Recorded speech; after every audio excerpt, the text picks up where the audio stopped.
you kind of almost have this flinch response inherent in the, sorry, making biology sound incredibly abusive, which is, I mean, it's just complex. We often talk about science as if it's like this abstracted process where we don't have any emotions involved or whatever. But genuinely, it was a massive rush to like week after week be making progress. Never had that before. Today, understanding complex living systems is hard, but does it have to be? I'm Markus, I'm a biologist. I'm Phil, I'm a statistician. Together, we discuss the best experiments to cut through biological complexity. Join us to explore the shape of the next experiment. So in this first episode, we're going to be talking about fundamentals. So what's the nature of nature and what sets biology apart from other disciplines, and what that implies for how we should experiment to understand living systems. And then in later episodes, we want to dive into multidimensional experiments and what that can offer for biological research and the implications of using that approach. But, I wanted to start by reflecting on, I talk to a lot of different industries. I talk to people in chemicals and semiconductors, and I speak to biologists, and I feel like there's something different that I'm just not getting.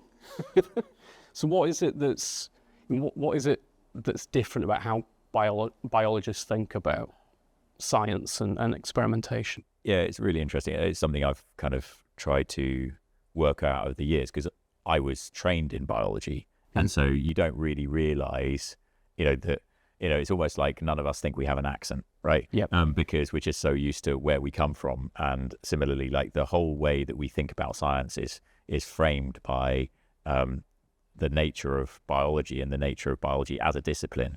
And so kind of, I mean, we've chatted about this before, but I think that the fundamental thing is that biology is a very different science, right? Because it's listed, and we learn them at school, don't we? We've got our biology period, we've got our physics period, we've got our chemistry period, and you just learn it all, in a kind of standardized way. You don't really think about the fact that actually they are very different. Yeah. Physics is, obviously generated by the physical laws as we know them of the universe, and it's all quite kind of predictable and very ordered. And then chemistry, it feels like somehow an extension of those physical laws. Yeah.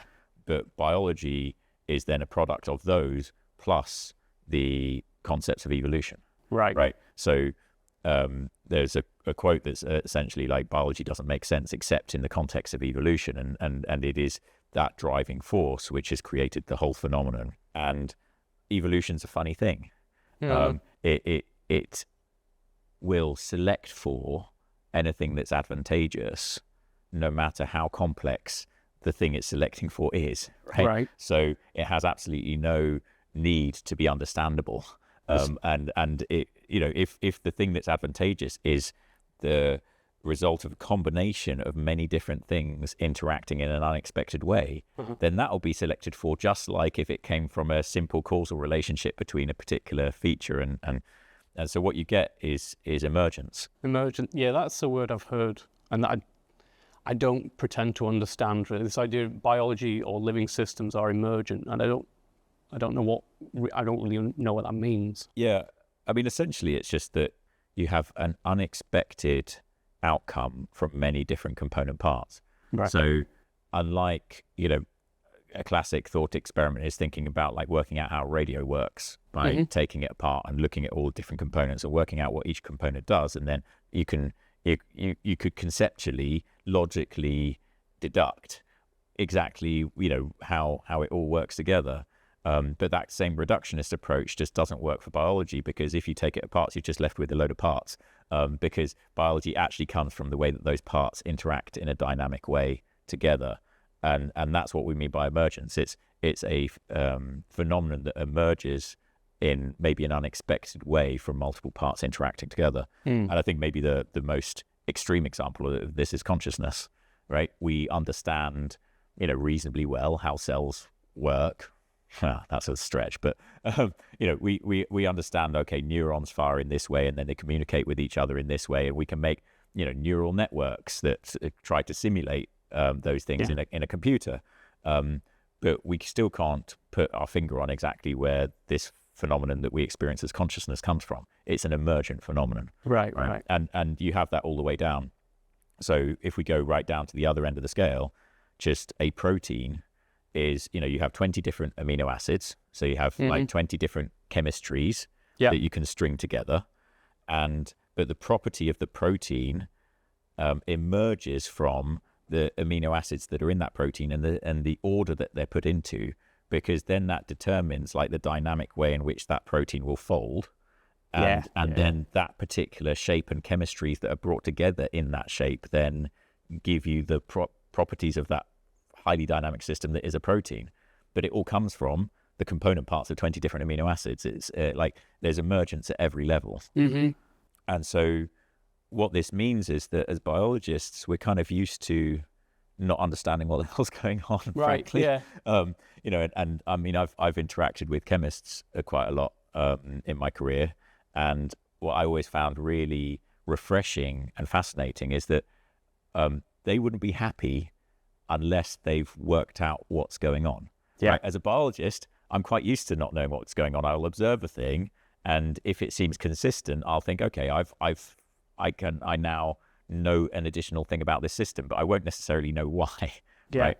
Whereas chemists aren't happy unless they've drawn some curly arrows on stuff. They love curly arrows. Curly arrows and chicken wire. We call it, all the hexagons. And it's because you have just so much more understanding about your system, I think. And so if you feel like something is going on that you can't quite pin down. Like in the postdoc that I was doing before we ended up founding Synthase, then I was working with a chemist, and we had this system where we were looking at these particularly cool enzymes, part of the opiate biosynthesis pathway, as it happens, and they make a carbon-carbon bond and a carbon-nitrogen bond. So something that's quite difficult to happen and in a steric way, right? So like you end up with a specific handedness of the molecule that comes out. And so they're cool molecules. And I was developing an assay for this, right? So I was looking for, how can we actually measure this enzyme? And it was happening even without the enzyme there. Essentially, it's what in enzymology we call a chemical rate, right? So like there's something going on just in the background. And I said to the chemists who I was collaborating with, I think there's a chemical rate there. It's like, no, can't possibly be a chemical. No, there's no way that this would happen spontaneously. And then we realized that it was only with a particular buffer that it was happening. It was a phosphate buffer. And so then the chemists had something to actually then dig it apart. And it turns out that the phosphates were actually catalyzing this reaction. Right. But the point being, going back to it all, is like the chemists weren't happy. It's like, no, there can't be. There can't be chemical. And they would dig and dig and dig and dig and dig until they worked it out. Whereas, as a biochemist, we'd probably just be like, there's a chemical rate. We'll have to account for that. Right. Let's crack on, Yeah, I think this is something very different about how chemists see the world. So I did a PhD in chemistry, and it feels like, coming out of a chemistry education, it feels like you're almost set up to be a master of the universe. Like, we understand all this. And we can manipulate the fundamental stuff of the universe. Yeah. And even like a biologist friend said to me recently, chemistry is a solved problem. Theoretically, fundamentally, we understand it all, right? I mean, it's more complex than that, and it's very hard You've got your atomic Meccano set everything. And you're building what you want out of it. Yeah. But I think that's how, when I graduated as a chemist and went into industry, I kind of had this attitude like I was just supposed to be able to figure it all out, like I was supposed to know what's going to happen. I use my curly arrows, and I should know what happens. And I think, we as chemists, we often see experiments just as being like a test of, just to confirm what we already know, really. Right. If I increase temperature, this is going to happen, and I'll do an experiment that will validate what I already know. Right. Whereas in biology, that's just completely different. Right. Like we've got this like unfathomable black box that is our biological system, and we know that there's all sorts of complicated stuff that's going on in there, and somehow we're trying to deconvolute that kind of complexity, and we're very used to not necessarily making progress, and we're very comfortable with ambiguity, and there's this sort of sense that when when things go wrong, oh well, of course, it's biology. It's biology, right. So it's very difficult to make progress in it, and that is, the norm. When I'm talking to a room full of biologists, who've been in the field for a while, I'll know that actually I'm probably talking to some fairly stoical people, some people who actually are relatively self-effacing probably, because they've worked in a discipline which will kick them every chance it gets, right? 90% of the ideas you're going to have in biology are wrong, right? It's very different to like, oh, I've worked out what's happening here and now we're going to confirm it. Yeah. Imagine if you had that kind of confidence, but then time and time again you've been shown to be wrong, right? Biology is a hugely humbling system in that regard, and I think it's just because as humans, we don't really, I made an effort of explaining what emergence is. We don't naturally understand emergence. I think we want that kind of logical combination like of causality. yeah, exactly. And obviously you can still have causality with an emergent system, but you have to really understand how the different components interact. Yeah. Right. And I guess, this is the fundamental reason why I think that multidimensional experimentation is so incredibly important for biology specifically, right? I think we have to be a bit careful to not sort of regard ourselves as special snowflakes that, kind of, somehow biology is so special or whatever. But I think there is genuinely a fundamental thing, because biology is a product of evolution and because it's an emergent system, it has a lot more unpredictable interactivity in there than any other phenomenon that we're likely to look at. Right. And so it is different. It is special. We're not just thinking that it's special, if you see what I mean. Right. And so I would argue it's more important than any other discipline that we need to be looking things in this sort of holistic way of many, many different factors simultaneously, many different parameters simultaneously, so that we can unpick those features, those emergent features, and actually still understand the causality. Yeah. Right. And I think, that's kind of what you might notice, that there are a few people within biology that when they have tried multidimensional methods, they become zealous, right?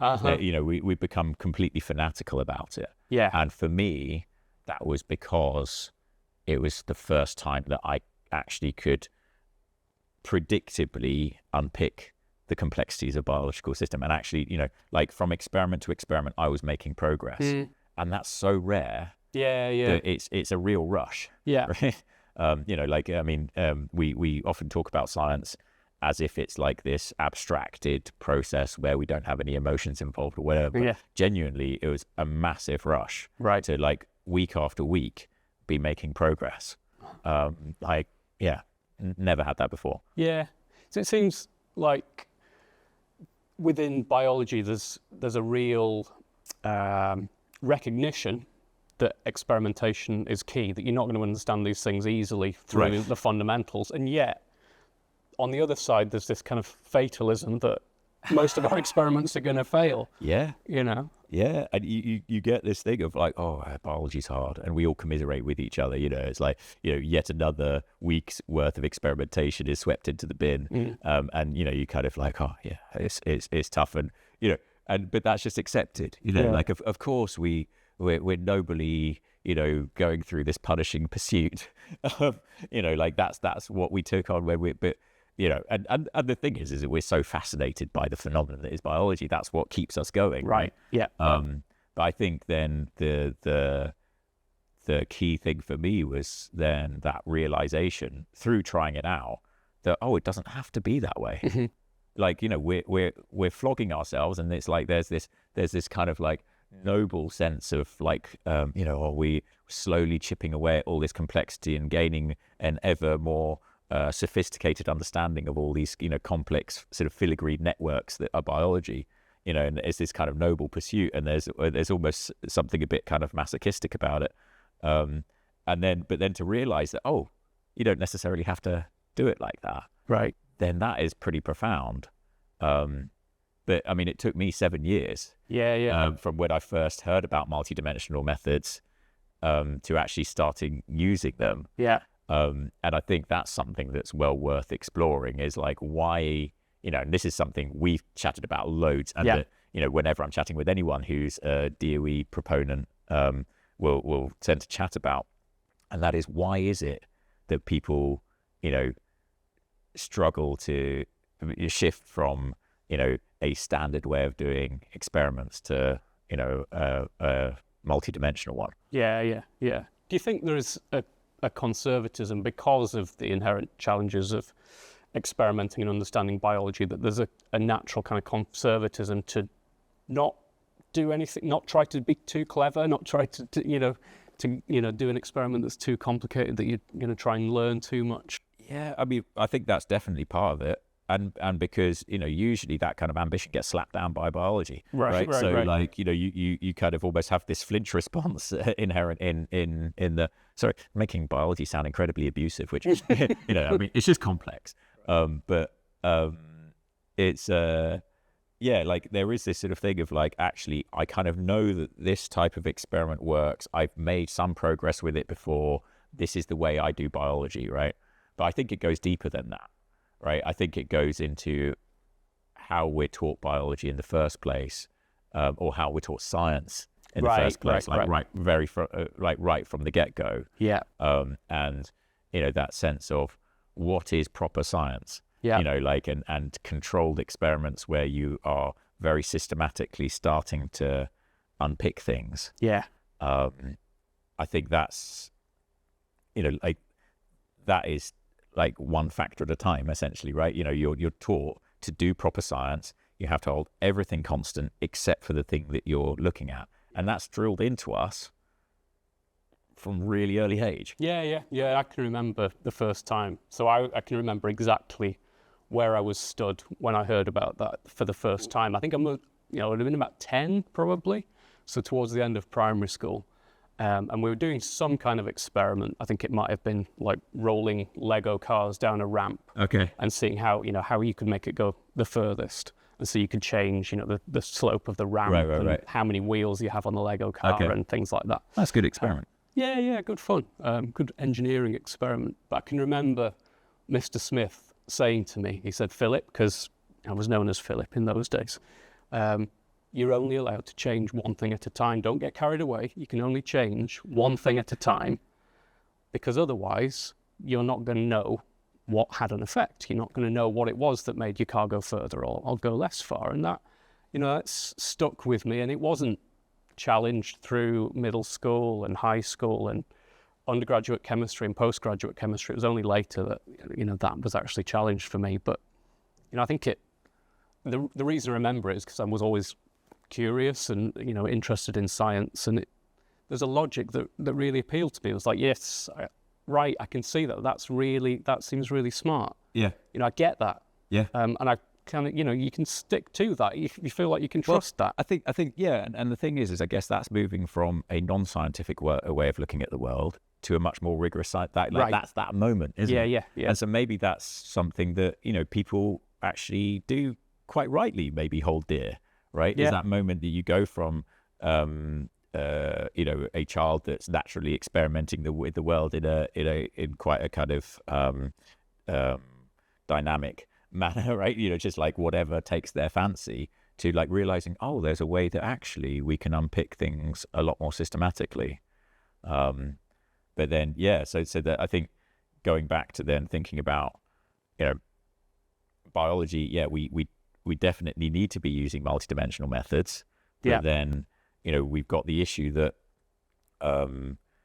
they're not used a huge amount. They're not understood a huge amount. And then we've got this barrier of, because the correct way of doing science is one factor at a time. Yeah. I mean, I guess this is what this whole podcast is all about, right? Is then exploring the way that maybe we can do experiments in a much more powerful way. It's the whole reason we wanted to do it in the first place. So I think that's a wrap for this episode. See you on the next episode of the next experiment. Great stuff. Cheers.